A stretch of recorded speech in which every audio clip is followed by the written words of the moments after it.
Getting practical hands-on lab experience is critical for any certification, be it the CCNA all the way up to the CCIE. Getting access to those labs, that can be a challenge. Hi, I'm Rich. Welcome to the Rich Tech Guy channel. And in this video, I'm going to showcase a cost-effective means of being able to build out your own lab environment and use that for practice or study. Now, last year, I did a video about ways that I can access various Cisco Labs for free, and I will link that right up here in the description above, or actually in the description below, linked above. Now, that is a great tool for certain elements of your practice and study, but you're essentially beholden to what Cisco is built for you. Now, your alternative is you could go out there and you could buy that equipment yourself, or you're going to find that it's going to be a highly cost-ineffective ROI. I mean, the ROI on that is going to range from absolutely terrible if you're studying for a CCNA to downright impossible if you're studying for, say, a CCIE data center. So being able to have all the money to go and buy all that stuff, that's just not doable, really. Now, you can rent labs. There are companies out there that you can rent lab time from, and depending on your budget, that may be an option for you. But Cisco has a tool that allows you to virtually build out lab environments and deploy them and practice with them and bring them up, tear them down, do whatever you want. And it costs, at a minimum, $200 a year. So what I'm talking about is Cisco Modeling Labs. Now, in the video I did last year about the free lab environments, I did actually go over Cisco Modeling Labs because that was a great alternative if you can spend a little bit of money. So in this video, I'm going to dive a little bit deeper in that.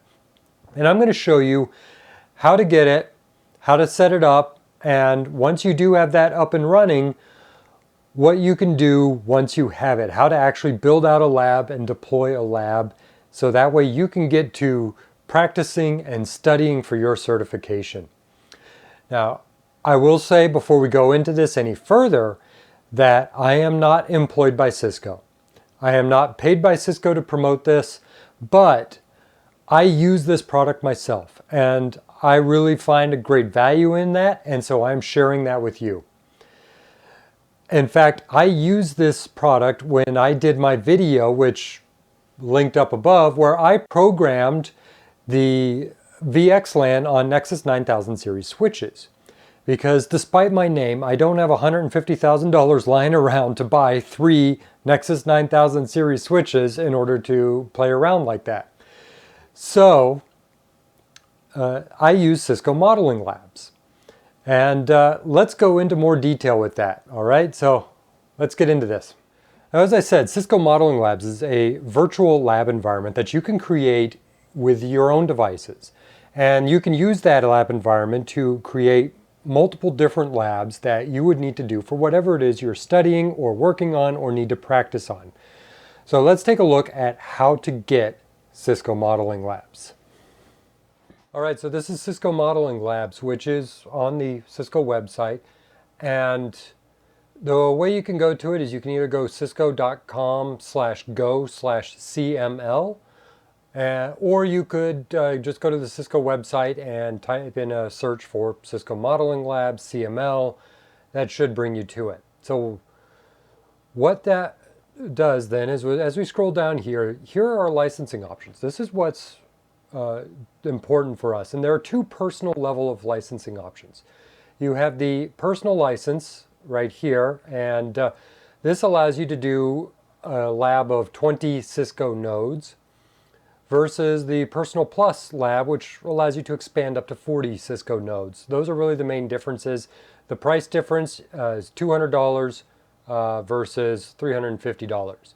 And when you buy that, you log in with your Cisco account, you make your purchase, run a credit card through, and you can buy the CML, and Cisco will then send you the license key or you can go to a page to get the license key, which you will use to actually get to activate Cisco Modeling Labs. Now to actually get the software, we're going to go over to the support website and we are going to download the software. So I'm going to show you the various options that you can get for that. And then we're going to actually go into what happens when you go to set it up. All right, so I'm on the Cisco software download page for Cisco Modeling Labs. And right now the suggested release is 2.2.3. And I would recommend going with that, even though there is a more recent or a higher version number with 2.3.1. But from some of the documentation that I've been reading is 2.3.1 is not quite ready for full release. There's still some issues being worked out with it. Also, the thing to keep in mind is as of this time now, if you do choose to buy this and download it and you get the 2.2.3, the upgrade to 2.3.1 will basically require installing 2.3.1 as a completely new version of Cisco Modeling Labs versus the prior methods where I actually started with a version prior and I was able to just run an upgrade installer. That process is not going to be able to work from 2.2.3 to 2.3.1. But taking a look at 2.2.3, we have these different options here, and we're going to focus mainly on these two in the middle. First, we've got, this is the OVA file, and the OVA file is for deploying in a VMware environment. So if you happen to have an ESXi server available to you, maybe you're running one at home, maybe you have one at work that you're able to deploy this in as a VM and practice with in spare time, great. Personally, what I do is I use the OVA file and I deploy it on my system at home on VMware Workstation. So I went and bought VMware Workstation and then deployed it inside of that. It works great. The thing you do have to keep in mind is the requirements of some of the virtual devices, and I will get into that later. If you are looking to install directly onto bare metal, there is the ISO file, which you can use for that. And this is basically going to deploy a instance of CentOS. And so the other thing you can consider is perhaps not even as an ISO file, but if you are going to or not as a bare metal installation, but as a installation within a different virtualization environment, let's say something like a Linux KVM environment, then you could grab that ISO file and you could deploy that as a CentOS install. And then there's also the bottom one here. This is the server upgrade from previous versions. And this top one here, if you're doing a new installation, you also have to grab this ISO file because this is going to have all the information for the virtual devices that you are going to need to deploy. Notice the size. It is a rather large download, so it's got all that great information for Cisco Modeling Labs to run and for you to deploy actual virtual networking devices and build your labs.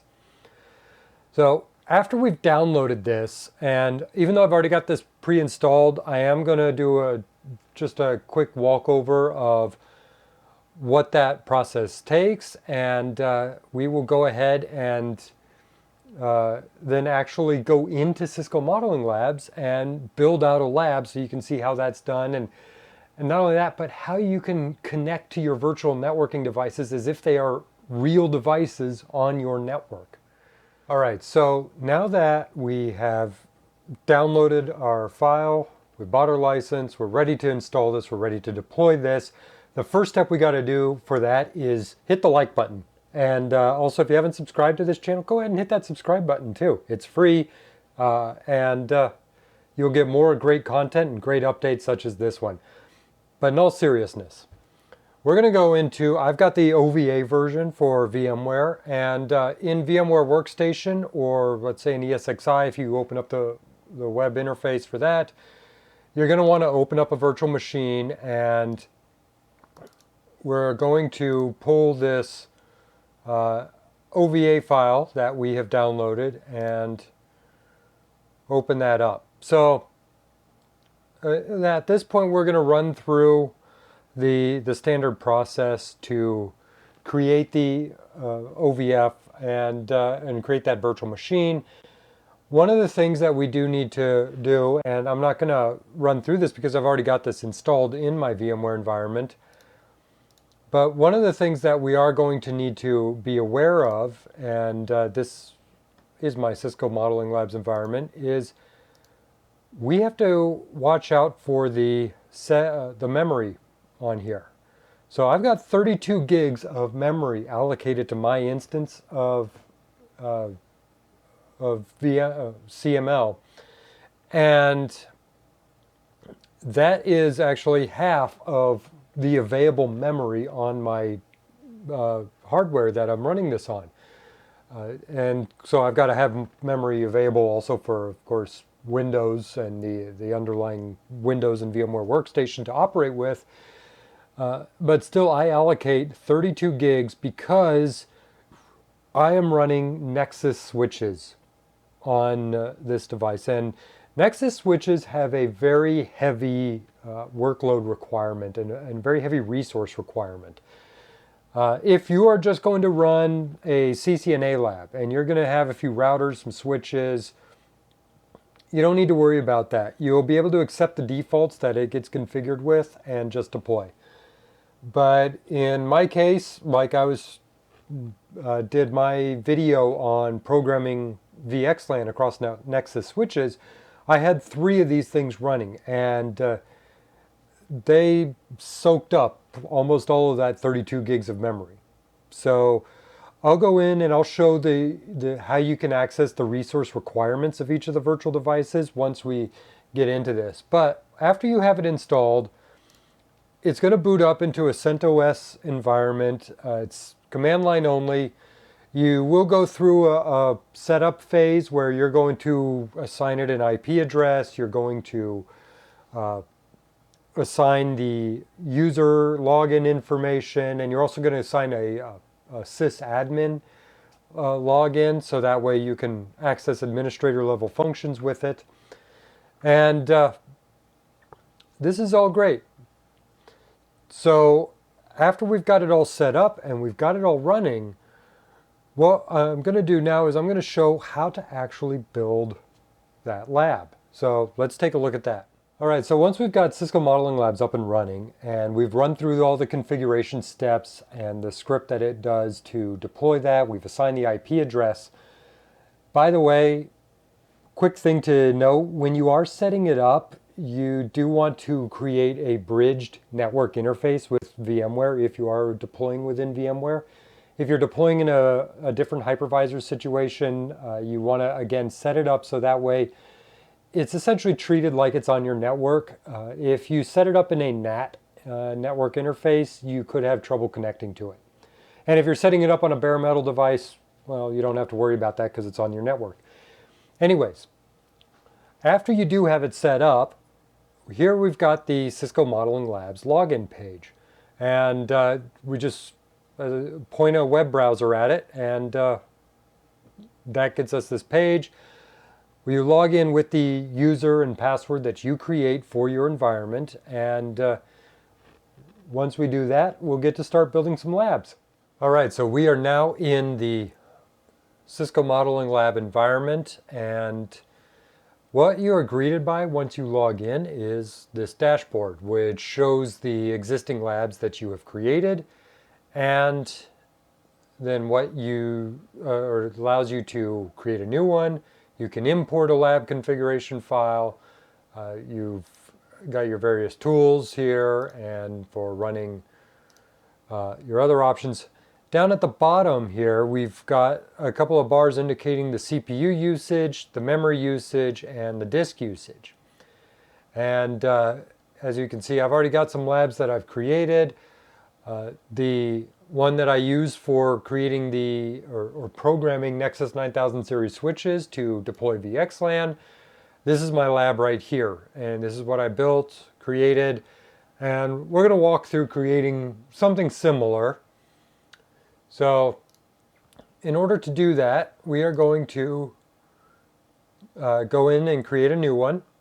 And let's say we're really just studying for something on a CCNA level. And I want to do a couple of routers. So we've got the iOS V. Now, one of the things to note as you're looking at these devices, when you mouse over them, you will get something that indicates what the requirements are.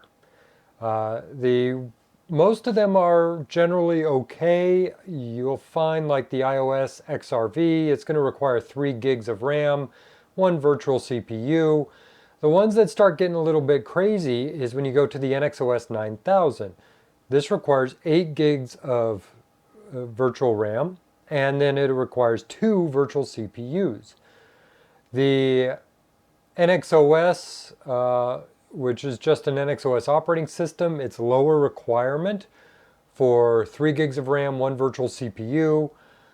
But the reason why, say, I had to massively up the RAM on this VM running Cisco Modeling Labs for my VXLAN lab was because I wanted to make sure this was going to work on an actual Nexus 9000 switch, so I needed to test it on the 9000V virtual switch.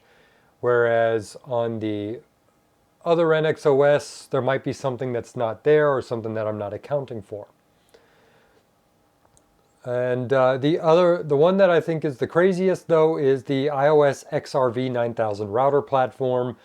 At a very minimum, you need 10 gigs of DRAM, 4 vCPUs, or 2 vCPUs, but it's recommended to have 20 gigs of virtual RAM and 4 vCPUs. So this one is a beast when it comes to resources. All right, so I'm going to go ahead and let's grab a couple of routers here, and I'm just going to grab the generic iOS Vs. If you're doing something like a CCNA lab and you're just going to grab the generic switches and the generic routers, you're probably okay just sticking with the default memory and VM requirements.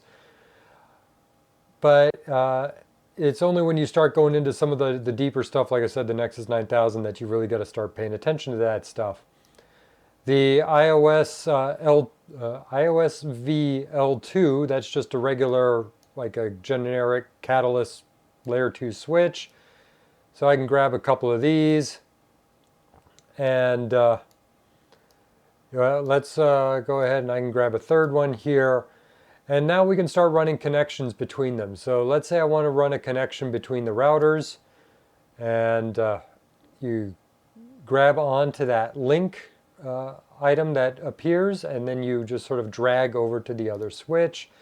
So right here we've got the blue link icon here. We grab it and we just drag over to the other device and create the link. If you really want to, you can select which interface you're going to use, but if you're not very specific about that, then you can just go ahead and leave it as it is. And right here we grab onto these and we create the link. So this is all great now, and then what we can do is we can start we can grab or click on the green play button. Let's say we want to go into some more information about them. We can pull all of this stuff up here. You get further info about the devices.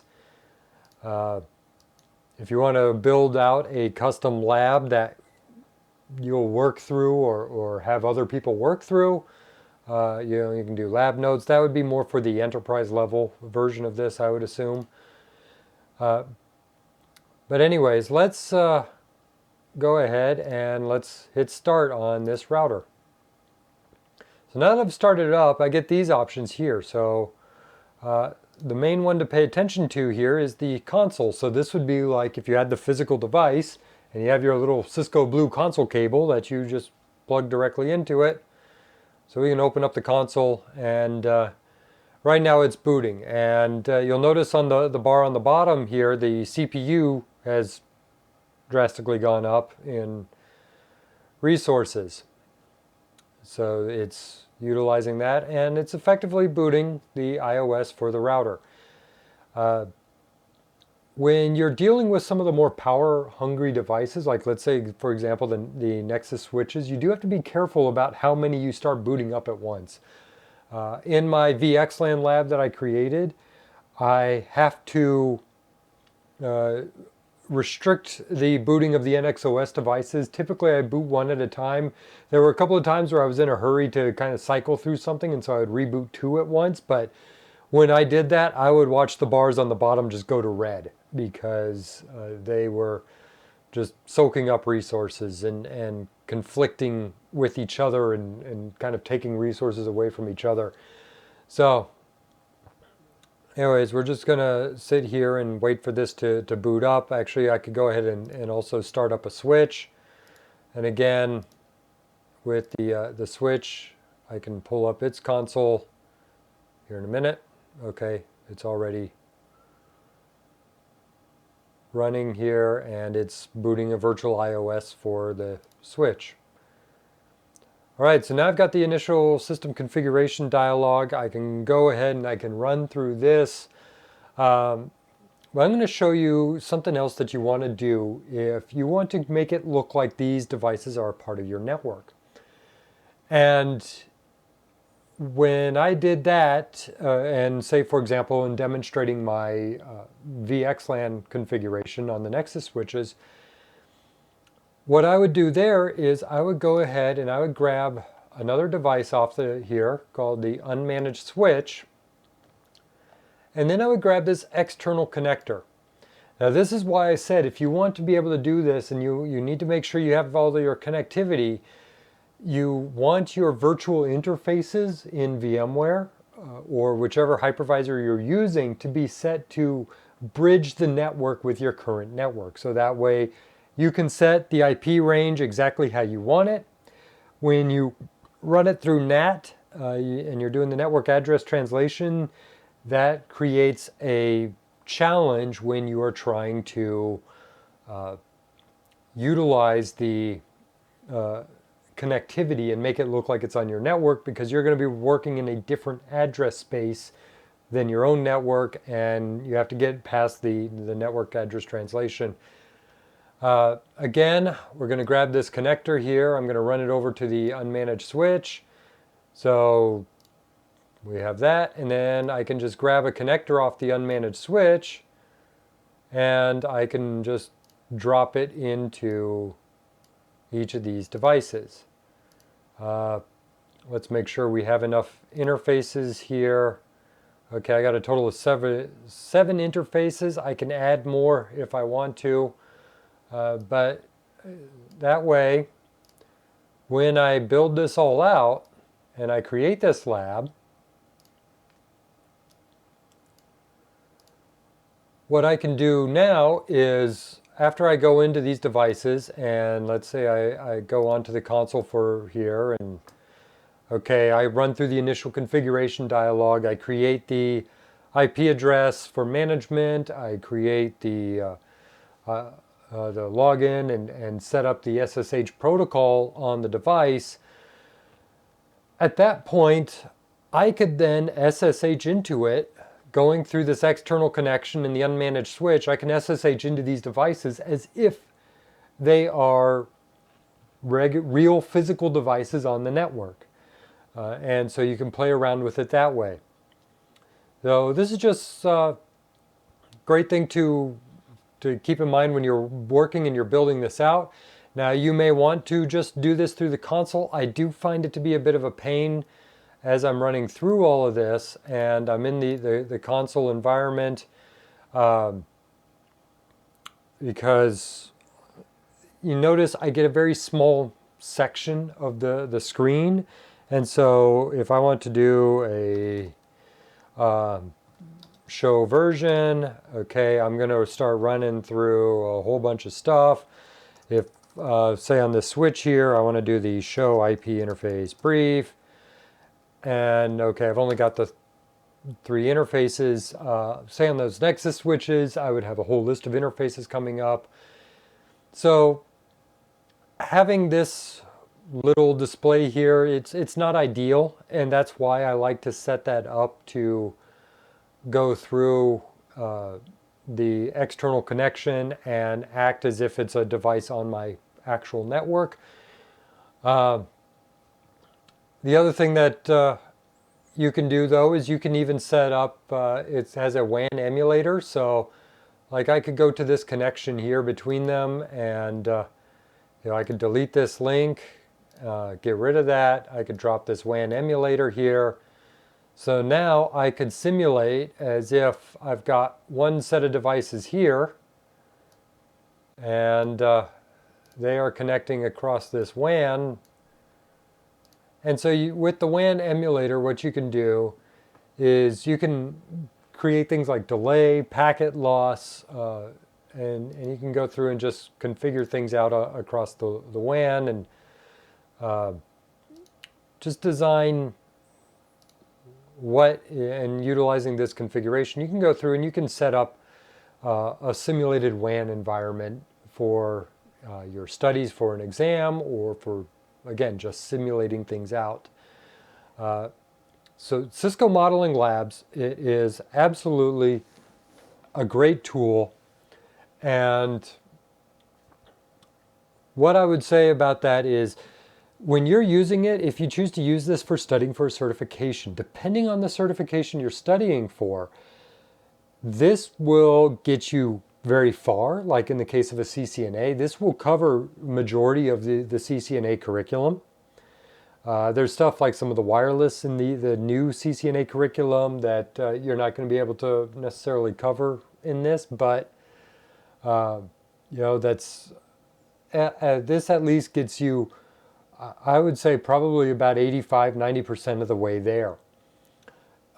If you're studying for, say, a data center CCIE, like I was at one point in time, I didn't have this tool. I used physical equipment to build out my lab, which thankfully I got through the company I was working for at the time. They let me build out my own lab in their space using their equipment. But for a data center CCIE, you're going to have a much tougher time, because basically all you've got are a couple of Nexus switch options there. And yes, you can go in there and you can play out, but that's only covering a small portion of your overall exam. You're going to be working with UCS, you're going to be working with MDS switches and doing fiber channel. So again, it really depends on the certification exam you're studying for as to how far this will get you. But it will get you something that is a far better option than and far more cost-effective option than trying to get a hold of the equipment and build it yourself. As I said at the beginning, if you're building out a CCIE lab, particularly for a data center one, it's impossible to do that on your own. You really need a company backing. But at least through this, for $200, and some basic infrastructure on your own end, you can build out a Nexus environment and do a lot of your studies within that scope of the CCIE data center exam. If you're studying for a CCIE enterprise exam, again, you can build out your routers, you can build out your switches, you can create your simulated lab environments to practice with. So absolutely a great tool. I myself, I'm using the $200 a year license. I haven't seen the need to go up to the 40 nodes at the $350 a year license. Maybe at some point that may come to me and what I may have to do. If I get to that point, I will probably also have to actually build out a dedicated server and either run it as a bare metal system or on a ESXi on that. But that's not something I'm currently looking at doing or able to do. All right, that's Cisco Modeling Labs in a nutshell. And if you like this content, go ahead and hit that like button, and also hit the subscribe button if you haven't already subscribed to this channel. I'm going to be creating more content like this, more tutorials. I'm looking at studying a few items and making videos as I study along, so that way you can learn as I learn various topics. I'm also looking at doing some more tutorials. I might be doing some more basic networking stuff. If you have any ideas for some of the more complex stuff, maybe around data center, that is my main specialization, let me know. I'll comment down below. And I'm also going to link down below some resources for learning for your own certifications. And I encourage you to check them out. They are affiliate links. Do with them what you will. And as always, keep learning, keep studying, keep improving, and I will see you in the next video.